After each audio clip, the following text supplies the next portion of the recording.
So hi everyone welcome to my another mini blog after long gap. आज चाहिँ म mini blog बनाउँदैछु। So तपाईँहरूले देख्न सक्नुहुन्छ म चाहिँ छु मेरो घरमा ससुरालमा। सो आज चाहिँ म तपाईँहरूसँग सेयर गर्न गइरहेको छु मेरो मर्निङ रुटिन है।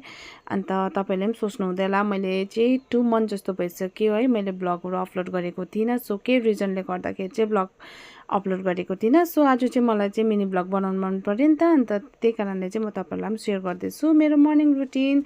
अन्त आज चाहिँ म बनाउँदैछु खानामा है सिमरायो साग। यो चाहिँ रोशनको फेभरेट हो। अन्त रोशन पनि अहिले चाहिँ 1 विकको लागि चाहिँ छुट्टी आउनु भएको छ नि त। अन्त आज चाहिँ मैले चाहिँ रोशनको पुरा फेभरेट खाना बनाउँदैछु नि त, सिमरायो साग चटनी है बनाउँदैछु।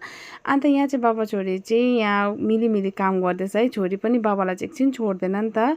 अन्त रोशन चाहिँ घरमा आएको बेलामा चाहिँ यसरी मलाई हेल्प गर्नुहुन्छ नि त। अन्त ऊ चाहिँ लुगा धुनु बस्यो। अन्त म चाहिँ यहाँ खाना बनाउँदैछु। अन्त खाना बनाइसकेर चाहिँ यहाँ चटनी बनाउँदैछु म चाहिँ टमाटर र पुदिनाको चटनी है। रोशनको चाहिँ फेभरेट हो। अन्त यहाँ छोरी पनि बाबालाई पनि सघाउँछ हो। अन्त यहाँ मलाई पनि आएर डिस्टर्ब गर्छ है। बाबा छोरी चाहिँ अब बल्ल बल्ल बाबा आएको हुन्छ, यसरी नै बाबालाई चाहिँ एकछिन छोड्दैन छोरीले। सो आजको भ्लगमा यति नै। Thanks for watching, bye by.